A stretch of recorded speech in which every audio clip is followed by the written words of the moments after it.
This is Javier. I have Guy with me, Guy Monroe, aka Guy Monroe Voice. How are you doing, Guy? I'm good. I'm good. It's great to be with you. Thank you for having me. Thank you, sir. Thank you. So today we're going to sit here and talk about anxiety or social anxiety, shyness, shutterness, and you seem to have the cure for these things. I do. Absolutely. For us to move into authority, we have to know a few things. We have to know how we're actually involved in creating the anxiety and how to break that habit and replace it with a new habit that will allow you to hold on to your train of thought, your ideas, regulate your emotions, and inspire you all at the same time. And so typically what people do, what we do is we were taught in school how to seek out the bad and the wrong. So we were taught in school that everything is a problem that needs to be solved and be fixed. So we were looking for trouble. What they didn't teach us was when we look for what is bad, we find it and we feel bad. And I'll explain how that works. There are two rooms. There's the room with the angels in it, and there's the room with the devils in it.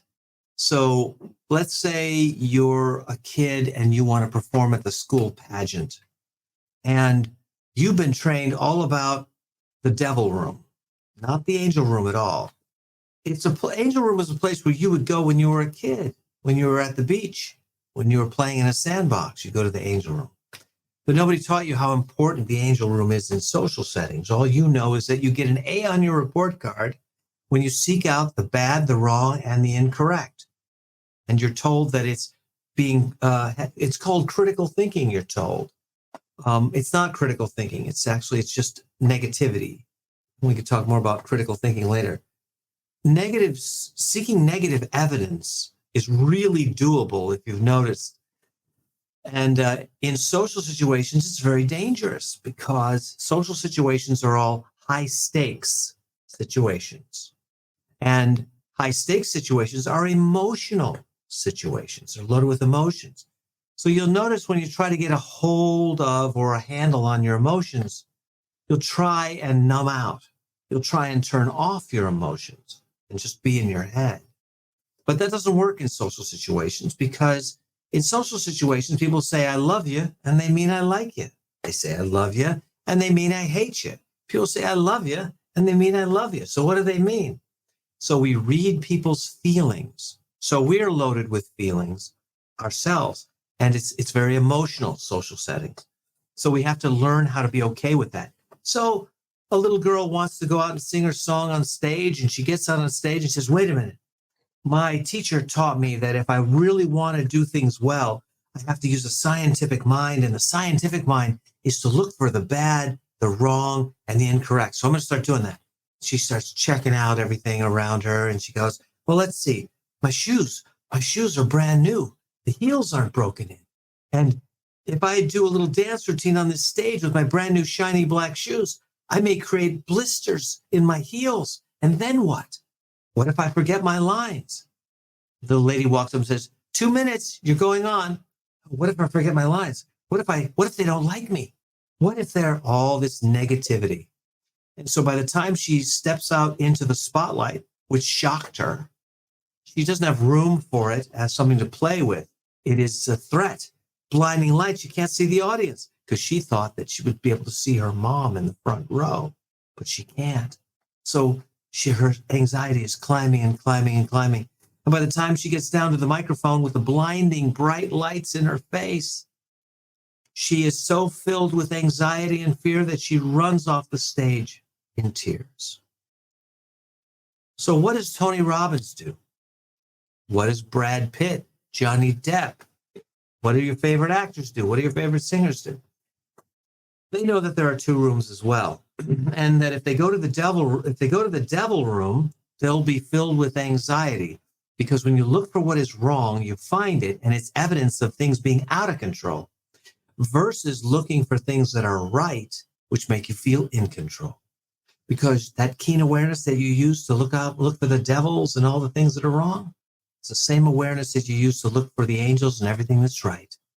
So you train yourself to look for the good, the right, and the correct, and you find it. You can do things like playing with your thoughts. Let your thoughts drift towards thoughts that inspire, motivate, and propel. Let your eyes seek out objects, shapes, colors, people that inspire, motivate, and propel. Gestures, take some awareness and put it into your hands and track your movements. Put it, if one hand's good, maybe two are even better. And play with those to inspire, motivate, and propel. Your words, raise and lower pitch, speed up, slow down to inspire, motivate, and propel. All these things, the different senses, motion, movement, intensity, add hot sauce. Make yourself a little more excited. If you're too excited, calm yourself down. All these things that we learn how to do it with practice, how to inspire, motivate, and propel ourselves. And the reason we do that is because guys like Tony Robbins discovered a long time ago, the hardest person that he has to sell to close is Tony Robbins. That's the hardest guy in the audience. So when he learned how to sell to Tony Robbins, he found out that he could sell the world. For to the degree that he was inspired, they became inspired. To the degree that he was fascinated, they became fascinated. So instead of worrying about them and trying to make them happy, he started placing his attention on himself and inspiring himself and making himself happy. If he wanted to tickle the audience, he tickled himself. It works that way. So we use our feelings to calm ourselves down and regulate our emotions. And when we train ourselves exclusively during social situations to look for the good, the right, and correct, we find it and we feel calm and we feel in control. Does that make sense? Yeah, it does. It's like fighting their own fears, kind of. What's that? It's kind of like fighting their own fears, almost like looking at a mirror. It is like looking at a mirror in this way. It's like, here's real life. It's you and me, Javier. We go out for coffee. I say, hey, Javier, how was your day? And you go, oh, it's been great. And I got my cat. My cat was being crazy this morning. Really? What did your cat do? It's like tennis. I say, hey, Javier, how's it going? I take the tennis ball. I hit it to you. And you hit it back. Oh, I'm doing fine. And I hit, hey, I'm doing fine too. What's new? And we hit the ball back and forth. So it's tennis. You hit it, or ping pong. You hit it to me. I hit it back to you. See how that works? But the stage, when we're presenting to an audience, the audience is not a good feedback loop because half the time you can't see them because you have blinding lights in your face. So what the heck do you do? Well, if we're going to use a tennis analogy, then you have to pretend you got a basket with 200 tennis balls in it. And you pick up a tennis ball and you drop it and you hit the ball and you watch it go. It's never coming back because there's no one there to hit it back to you. Drop another ball, hit it out there, and you watch it go. So I am the feedback loop. You see how that works? I'm the feedback loop, not you. So I have to train myself, I have to practice using my imagination in ways that support me instead of frightening me. So most people will terrify themselves with the best of intentions. We want to win. We want to succeed. And so we figure, I'll look for the obstacles. And then when I spot them, I can either walk around them and avoid them or deal with them head on. But what we fail to understand is that social settings are very emotional. So if you're auditioning for The Voice, if you are on the red dot at TEDx, if you're making a sales presentation, you have to learn how to use yourself as a feedback. Well, a lot of times people think about self-esteem, or you have to like self-inspiration. Like I remember when I went on stage and everybody you just look the same. They're all just bodies. So how do you keep yourself inspired? Because all you have are moments like You have your mood in this moment, then you have the next moment, then you have the moment after that. So it's just moment to moment to moment, which turn into minutes, which turned into 20 minutes, which can turn into an hour. How do you keep yourself inspired authentically? We talk about confidence, but what is that? If the two components are this, let's say I'm holding my hands up and one hand is what we call the adult component. And the other hand is the child component. The adult component is the agenda. It's the slideshow. It's the memorized lines. It's the song you're going to sing, the memorized words of the song, or the poem you're going to recite. Right? So whether it's a sales pitch, a song, or a poem, it doesn't matter because you can trust it because it's structured. It's got a beginning, a middle, and an end. But what will separate you from everyone else, what will make you great, is you have to work on the child component. The child component is the regulation of your feelings, how you invest moment to moment to keep yourself interested in the moment. Because you see, the data is just a static, dead thing. The child component, the ability to play, is the emotional component that brings it life. So my faith, my interest, my being pulled into the story is the child component. The adult component can't do that. So what you do is you memorize, or you have your flashcards or your slideshow for your adult component. And then you rely on that and know what your job is. Your job is to play. I'll give you an example. So if you were a salesman and you needed to call someone and you needed to close them, you got to close them. Well, you got the two elements. You got the adult component and you got the child component. The adult component is the script, the pitch. All worked out, really slick. It's really great. You can trust the pitch. You don't have to invent the pitch. It's all been laid out for you. So what is the invention? The invention is the playfulness. How to build faith. So example, your faith. So you have slide number 1. You can't get into it. What's provided on slide number 1 really doesn't make a lot of sense. So you need something that will pull you into it. It's kind of like real life, like Willie Nelson. Guy's 90 years old. Maybe he has just come back to Austin. It's his final show, and he's got to sing tonight. Show's almost over. He's got to sing On the Road Again. The last thing in real life he wants to do, because he's fried and he's tired, he doesn't want to go on the road again. So thinking about On the Road Again, those lyrics and those words, they don't bring any life to him. So he goes into his imagination and he lets his mind drift, and he starts daydreaming about some hot little 20-something sitting in his bus, smoking a joint, and he's going to be joining her. And that puts a smile on his face and a skip in his step. He likes that. So he's thinking about the young lady in the tour bus, laughing and having a great time while he's singing On the Road Again. I just can't wait to get on the road again. Can you see how he used his mind, his thoughts, to create honesty, a real feeling? So what the audience witnesses is they hear the script, which is On the Road Again. But behind that is all this truth and joy and faith and inspiration. And how do they interpret it? Can they read his mind and know that there's a girl in his head, in his trailer? No. What they can do is they can feel his feelings, and they're genuine. And they hear the words of the song. Therefore, he's not in love with the girl. He must be in love with the song, right? Yes.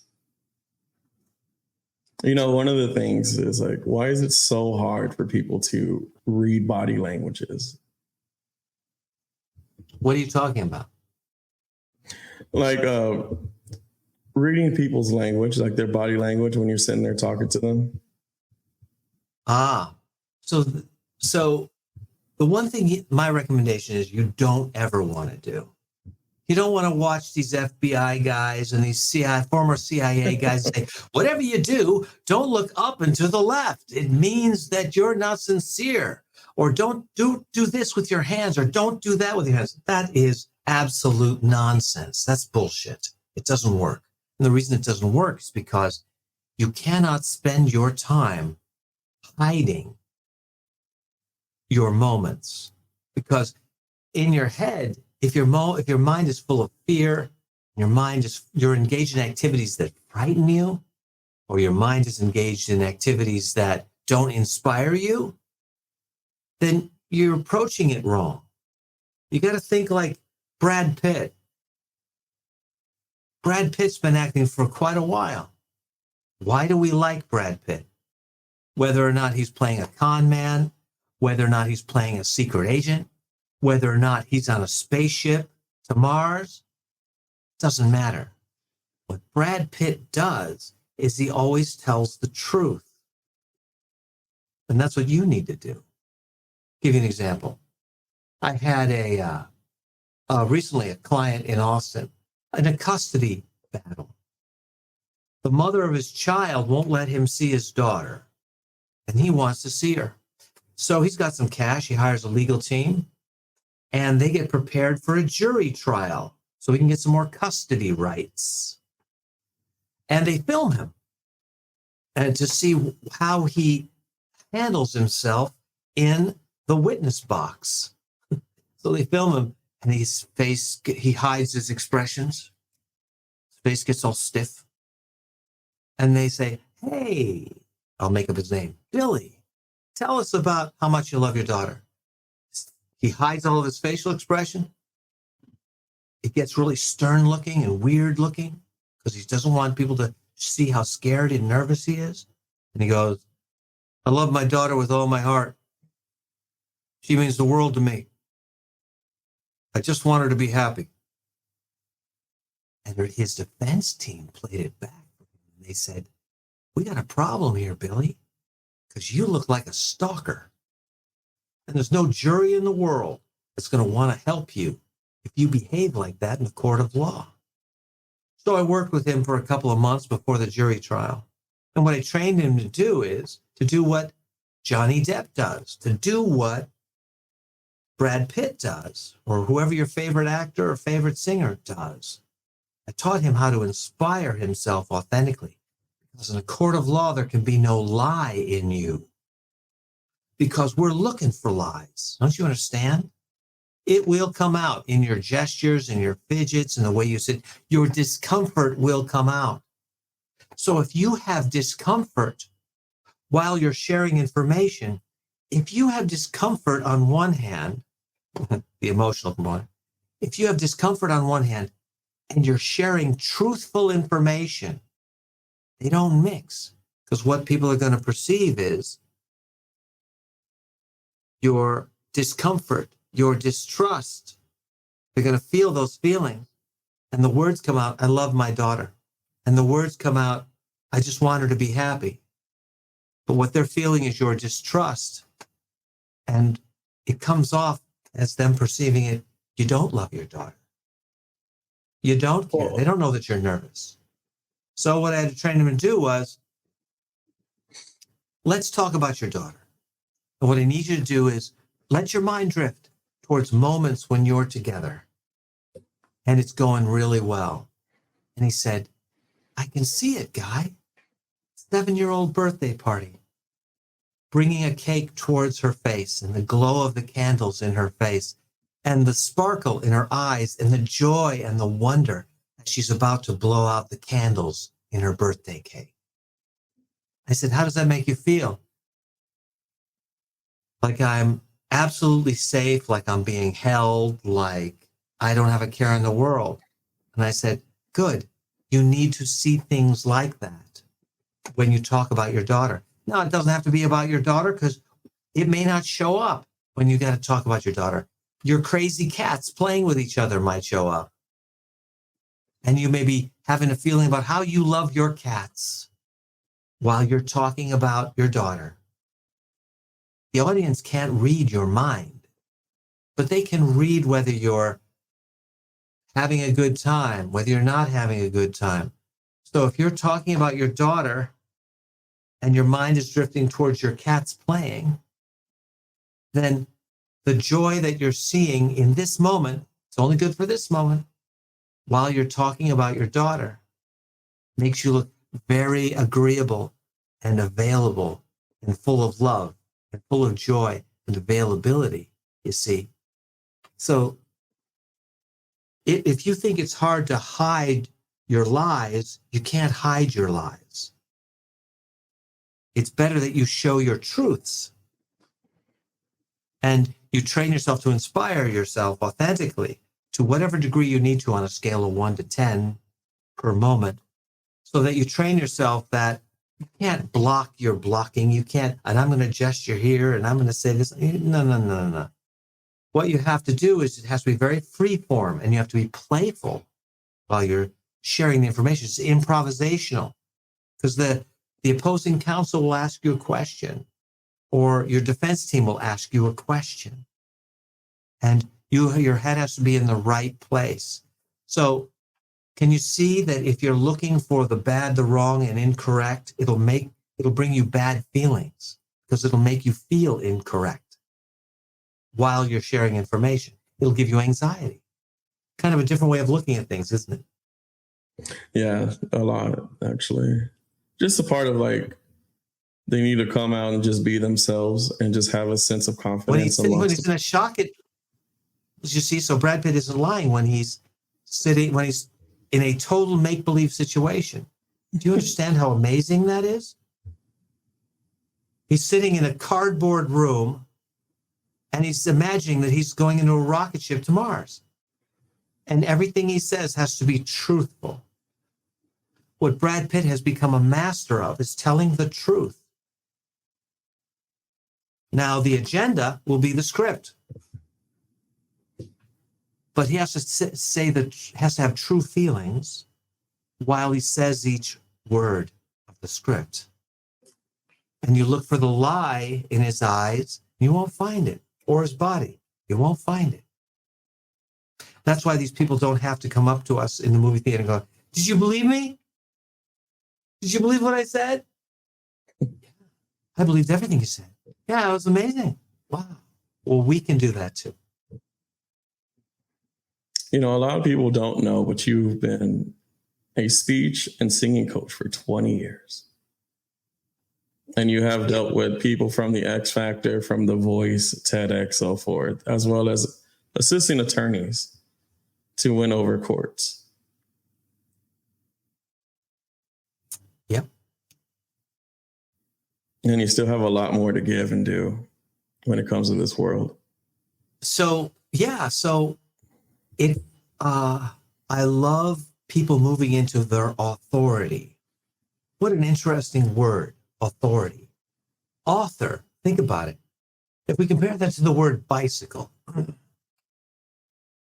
we all know what that is, but the definition itself, bi means two, and cycle means round things or wheels. So the guy invented it. He called it a bicycle, a bicycle. Well, look at the word author or authority. Au is French, and it means of or with. And Thor is God. Thor is Scandinavian, Tor, German, Tor, author. So it's of God. Authority, godlike. Authority means godlike. Yeah, because it means with God, of God, God-ish, godlike. An author who writes a book. That's something that I didn't know. Isn't that cool? So that's what we need. We don't want to be the fraud. So there are skills that we can develop where we're always telling the truth. In the wrong hands, it's kind of a dangerous weapon. because in the wrong hands, they're always telling the truth. You can't vet their information. So the data or the adult component, the agenda, if I say to you, there are unicorns in the mountain, and I do it correctly, there'll be no lie in me. The only way you can find out if there are unicorns in the mountain is you have to go up there. But for enough people, they actually will accept the fact that when they see no lie in a person, that the data must be correct. It isn't necessarily so. And yet we always have to tell the truth. So if it makes so you to be embraced by someone else. So I teach people how to tell the truth. So can you see how the difference between being inspired and being frightened? Or worse, frightening yourself versus inspiring yourself. Very interesting. Yeah, and I have free tools. If you go to guymonroe.com, you go there. One of the recommendations I have for you is you go and get one of the free tools. Go to the Singer's Secret, click on that link, or click on this or Speaking Mastery, and click on freebies. And if you go in there, you can either pull down a poem to recite, or you can pull down a song that you can sing. And this is the first step, to have a social offering. You know, your favorite friends that are so confident, most of them have a social offering. They have something they've rehearsed and practiced that they can share in public and be open-hearted while they're sharing it. A play, a poem, a speech, a song, and they could share at a party, at an event, at a social gathering, to inspire the people that are there. And I always say, we're always willing to do anything as long as it feels good. So if you practice a poem or you practice a song, what you're doing is you're training yourself to inspire yourself on demand. And those same tools you use to inspire yourself while you're doing the poem or inspire yourself while you're doing the song, you can use it to inspire yourself while you're making a sales presentation. You're doing a sales call. Same thing, to build faith within yourself so that the person on the other end of the line has faith in you. It has to be a skill if we want them to say yes on the other end of the line. Can't be luck. Hi, oh, I'm nervous today. I'm nervous today. I guess I won't close this one. You won't. So it has to turn into a skill and ability to do that. So I wholeheartedly go to the website. There's all kinds of cool tools. GuyMonroe.com. That's GuyMonroe.com. And you're going to learn the secrets of how to bring out your natural, charismatic, and charming nature. You won't run out of things to say because you'll practice looking for things to say that are interesting to you. And to the degree they're interesting to you, believe it or not, to the degree they'll be interesting to us. If they're authentically interesting to you, they're really interesting to you. So this is all a part of it. This is the end of stage fright. It's the end of anxiety. It's the end of stuttering. It's the end of social anxiety. When we learn these skills. That's why millions of stutterers walk away from stuttering every year, the ones that have figured it out. We have to learn to inspire ourselves and learn how to inspire others. And a social offering is a great way to do that. Imagine if you had a song, you walked up to a friend at a birthday party, and there's 20 people standing around, and you say, "Hey, Sarah, may I sing you a song as a birthday present? I would love to do that." and you just break out in song. And again, you're pulling yourself into the story. You're not going after her.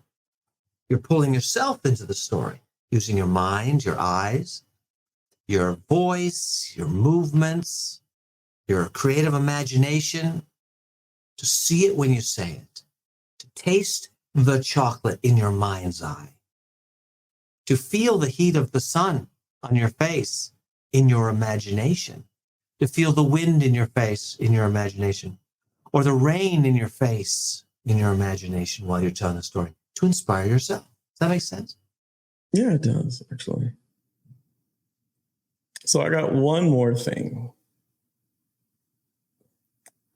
How did you go from Texas to Thailand? So Texas to Thailand, that was very interesting. I was in Texas and I went to California to hang out with my family, to visit them. And when I was in California, I thought I'd spend some time with my family. But I was in Southern California, and the longer I stayed there, I realized how expensive it was in California. And there were other things I wanted to do with my life than just knock myself out to pay tremendous amount of money to rent a house, tremendous amount of money to pay the electric bills in Southern California and all these things. So I was talking to a coach in New Zealand, and I forget the name of the native local people that are there, down there in Kiwi land. Doesn't come to me at the moment. But anyway, he's half white and he's half local. And Maori, that's it. He's half Maori. And he said to me, Guy, what are you doing in California? And I said, well, I'm here with my family, but I'll tell you what, I'm really stressed out by having to work so hard to pay my bills here. And I want to build my business. I don't want to have this kind of pressure, have a gun to my head. And he said, well, where are your clients now? And I said, they're in Texas. He said, wait a minute. You're living in California and all your clients are in Texas? That's how you bring in money? Yeah. He said, you're a digital nomad. I said, what's that? He said, there are people that they travel all over the world, but because they make their money online, they can pay their bills, earn their money in the United States, but be in a foreign exotic location and so on. You should look into Thailand because it's state of the art there and it's really inexpensive compared to the United States. So I looked into it and he was right. And I moved here and I love it here. It's so amazing. I got all my friends in the United States, got my clients in the United States, and I'm living in northern Thailand with all these amazing Thai people. And they're very sweet and they're very Jai-D. They're Jai-D Mak Mak, which means they're very, very kind-hearted people. And they're melting my heart and they're lowering my anxiety just by being here because I have far less pressure on every level. And I'm doing what I would be doing in the States, which is working online. So why not do it in another place? So I gave it a try and I've been here for a number of years and I really love it. Really love it. People are great. Man, it sounds like you do. Is there anything else you wanted to say before we actually leave off? Absolutely. So those of you who are listening to Planet Texas, I have a special gift for you. If you go to guymonroe.com and you're interested in taking your personal expression to the next level and you'd like to talk to me about it, well, for a limited time and because you've received this on Planet Texas, what you can do is you can go to click a link which says schedule a private session where you and I can explore your taking it to your next level, what that will look like, your personal confidence, your ability to open other people's hearts by opening your own and build that. And I can give you some tools that you can use that will inspire, motivate, and propel you, taking your expression to the next level. So come on down. You're welcome. And so everybody knows I will have the links and descriptions and everything on this episode. So all you have to do is just go in the descriptions and I'll have a link that goes straight to Guy Monroe's website, Guy Monroe's voice. Thank you. Awesome. Well, my pleasure. Thank you for having me. I really appreciate that. And I'm Guy Monroe, the Charisma Coach. And if anybody would like some support out there, go to GuyMonroe.com, MONROE.com.